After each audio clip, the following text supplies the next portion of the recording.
الحمد لله رب العالمين والصلاة والسلام على نبينا محمد صلی اللہ علیہ وسلم وعلى آلہ واصحابہ اجمعین ومن تبعهم بإحسان إلى يوم الدين.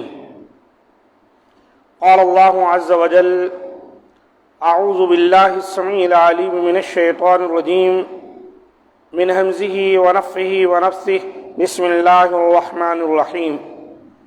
ثم إن ربك للذين عملوا السوء بجهالة ثم تابوا من بعد ذلك وأصلحوا إن ربك من بعدها لغفور رحيم. جن لوگوں نے لا علمی کے بنا پر گناہ کا ارتکاب کیا پھر اس کے بعد توبہ کر لی اور اپنی اصلاح کی تو یقیناً آپ کا رب ان کے لیے ان کی توبہ کے بعد بڑا معاف کرنے والا اور نہایت رحم کرنے والا ہے.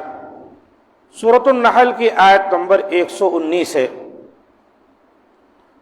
معزز سامعین اکرام، توبہ اور استغفار اور اس کے فوائد و ثمرات پر مشتمل باتیں ہو رہی ہیں، اور ہمارے سامنے اس عنوان پر درس چل رہا ہے کہ شروط قبولیت توبہ کیا ہے.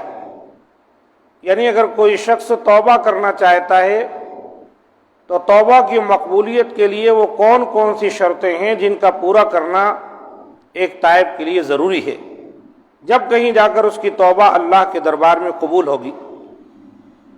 میں نے آپ کے سامنے جو باتیں اس سلسلے میں بیان کی ان میں پہلی بات ہے اخلاص، اور دوسری بات ہے ندامت و شرمندگی، اور تیسری بات ہے ترک معاصی یعنی گناہ کو ترک کرنا، اور چوتھی بات ہے مستقبل میں اللہ تعالیٰ کی نافرمانی نہ کرنے کا پختہ عہد کرنا، اور پانچویں بات ہے تائب توبہ کا دروازہ بند ہونے سے پہلے توبہ کر لے، یعنی اپنی موت سے پہلے یا قیامت قائم ہونے سے پہلے.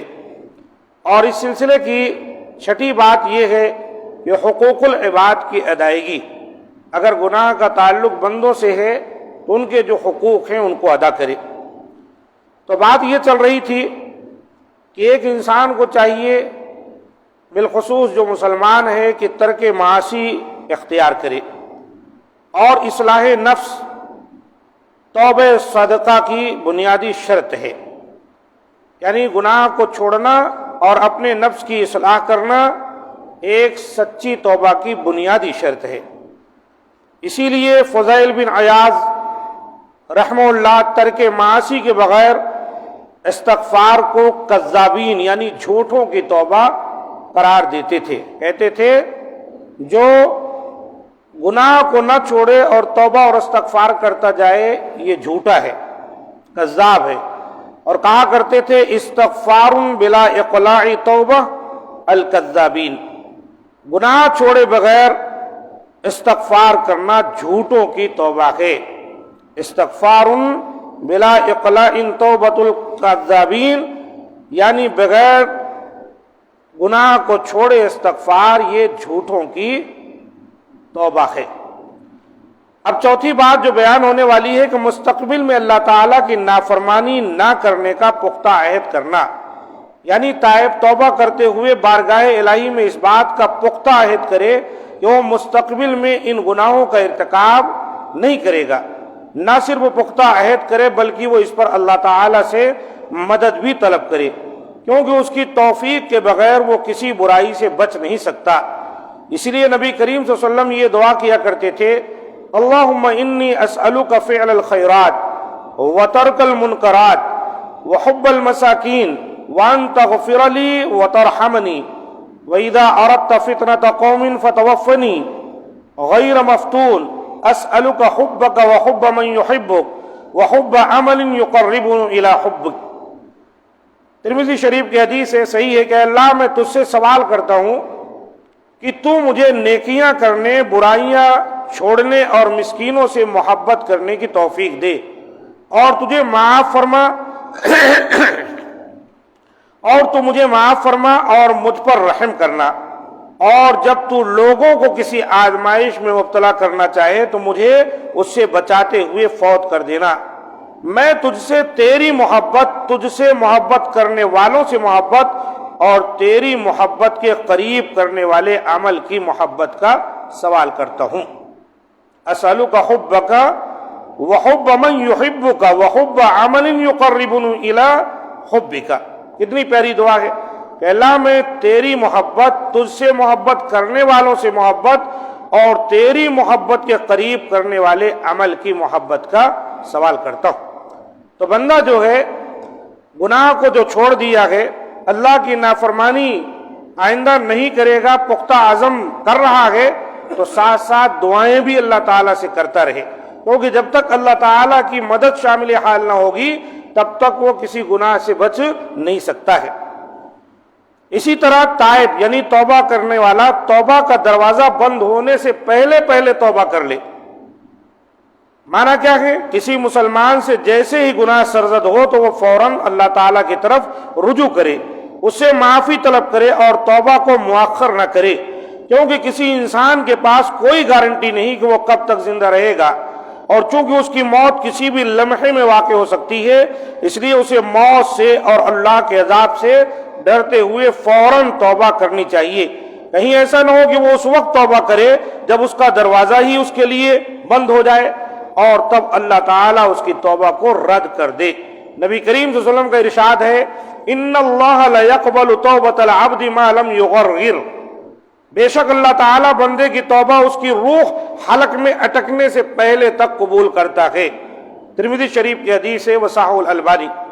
اس حدیث سے معلوم ہوا کہ جب بندے کو موت کا فرشتہ نظر آ رہا ہو اور اس کی آخری سانس حلق میں اٹکی ہوئی ہو تو اس وقت اس کی توبہ کا کوئی فائدہ نہیں، اس وقت اس کی توبہ قبول نہیں ہوتی، کیونکہ ایسی توبہ جو فرعون بھی کرنے جا رہا تھا، جب دریائے نیل میں ڈبو دیے گیا اور ڈوبتے ہوئے اس کو بھی سوجی کی توبہ کر لے، لیکن اس کی توبہ رد ہو گئی اور کہا گیا الآن وقد عصیت قبل وکنت من المفسدین۔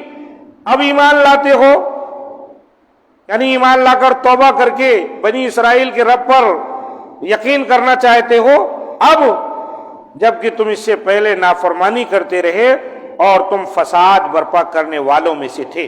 سورہ یونس کی آیت نمبر 90 اور 91 ہے۔ تو اس سے پتہ چلا ایک انسان کو چاہیے کہ وہ موت سے پہلے پہلے توبہ کر لے۔ خلاصہ یہ ہے کہ توبہ کی قبولیت کے شرائط میں سے ایک شرط یہ ہے کہ تائب توبہ کا دروازہ بند ہونے سے قبل توبہ کرے، اور اس کی ایک صورت تو یہی ہے کہ اس کی موت اس کی آنکھوں کے سامنے ہو اور اس کی روح اس کے حلق میں اٹکی ہوئی ہو، اور دوسری صورت یہ ہے کہ سورج مغرب سے طلوع ہو۔ روزانہ سورج مشرق سے طلوع ہو رہا ہے اور مغرب میں ڈوبتا ہے، لیکن قیامت جب قائم ہوگی تو اس کی ایک نشانی کیا ہوگی؟ سورج بجائے مشرق سے نکلنے کے مغرب سے ہی نکل جائے گا، جدھر کو ڈوبا تھا ادھر سے نکلے گا۔ چنانچہ قیامت سے پہلے جب سورج مغرب سے طلوع ہوگا تو اس کے بعد کسی کی توبہ اللہ تعالیٰ کے ہاں قابل قبول نہ ہوگی۔ ارشاد نبوی ہے، من تاب قبل ان تطلع الشمس من مغربها تاب اللہ علیہ۔ جو شخص مغرب سے سورج کے طلوع ہونے سے پہلے توبہ کرے گا اللہ اس کی توبہ قبول کر لے گا۔ مسلم شریف کی حدیث ہے۔ تو اس لیے توبہ کو مؤخر مت کیجیے، کوئی نہیں جانتا کون سی گھڑی موت آ جائے اور آپ توبہ سوچتے ہی چلے جائیں۔ حالانکہ کیا کہنا تھا، یا اللہ تو مجھے معاف کر دے، میں اپنے گناہوں پر تجھ سے معافی چاہتا ہوں، یہ پکا ارادہ کر کے اللہ تعالیٰ سے اتنا کہہ دینے سے آپ کے گناہ معاف ہو جاتے۔ لیکن اسی چیز کو کہنے میں پوری عمر گزر گئی اور یہی سوچتے رہے کہ ابھی تو بہت وقت ہے، ابھی تو جوان ہوں، بوڑھا ہوں گا، آخری وقت میں مسجد میں نمازی پڑھوں گا، کام ہی کیا رہے گا۔ انسان ایسے سوچتا ہے، لیکن کوئی یہ نہیں جانتا ہے کہ جب موت آ جائے گی تو آدمی کہے گا اللہ تعالیٰ تھوڑی مہلت دے دے، فَأَتَصَدَّقَ وَأَكُن مِّنَ الصَّالِحِينَ، کہ میں کچھ صدقہ خیرات کر کے نیکوکاروں میں ہو جاؤں۔ وَلَن يُؤَخِّرَ اللَّهُ نَفْسًا إِذَا جَاءَ أَجَلُهَا، اور کسی کو ایک گھڑی بھی فرصت نہیں دی جائے گی، اس کی موت کو تاخیر نہیں کی جائے گی جب اس کا وقت آ گیا۔ اس لیے اس سلسلے میں کبھی بھی ہم یہ گمان نہ کرے بیٹھے رہیں کہ ابھی تو وقت ہے، آگے چل کر دیکھا جائے گا۔ اور چھٹی بات ہے حقوق العباد کی ادائیگی۔ گناہوں کا تعلق اگر بندوں کے حقوق سے ہو تو ان کی معافی کے لیے شرط یہ ہے کہ انہیں ادا کیا جائے یا اصحاب الحقوق سے انہیں معاف کروا لیا جائے۔ اللہ کے رسول کی حدیث بھی ہے، لوگوں جو کچھ ایک دوسرے کے حقوق تمہارے ہیں اسے دنیا میں معافی تلافی کر لو، ورنہ ایک دن وہ آنے والا ہے کہ جہاں نہ درہم ہوگا نہ دینار، اور جن کے ساتھ تم نے زیادتی کی ہے، ظلم کیا ہے، وہ مظلوم ہے۔ قیامت کے دن درہم و دینار نہ ہوگا تو وہ تمہارے نیک اعمال لے بڑھیں گے، جس قدر تم نے جس کے ساتھ ظلم کیا ہے تمہاری نیکیاں وہ لے جائیں گے۔ اور پھر بھی اگر گناہ ہے اپنا تو بڑی بات، اور اگر اور اہل حقوق کے حق باقی ہیں تو ان کا گناہ اس پر لاد دیا جائے گا اور اس کو جہنم میں ڈال دیا جائے گا۔ کتنے روزے، کتنے نماز، کتنے حج، کتنی زکوٰۃ، کتنے عمرے، کتنے صدقات خیرات، ساری چیزیں دوسرے لے گئے۔ کیوں؟ کیونکہ ظلم و زیادتی کرتا رہا۔ اس لیے دنیا ہی میں آدمی کو چاہیے کہ لوگوں کے حقوق لوٹا دے، اگر نہیں طاقت ہے تو کم سے کم ان سے معافی مانگ لے، بھائی مجھ سے غلطی ہو گئی تھی، آپ تو کچھ دینے کو نہیں ہے، یا یہ مسئلہ ہے وقت گزر گیا، معاف فرما دیجیے، معافی چاہے۔ یہ وہ شرائط ہیں جو ایک سچی توبہ کرنے والے کے لیے ضروری ہیں کہ ان کو پورا کرے۔ جب وہ ان کو پورا کرے گا تب کہیں جا کر اس کی توبہ اللہ کے دربار میں قبول ہوگی۔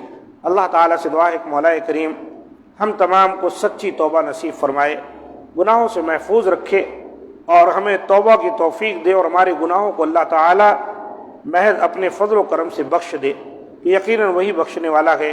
سبحان ربک رب العزت عما یصفون وسلام علی المرسلین والحمد للہ رب العالمین۔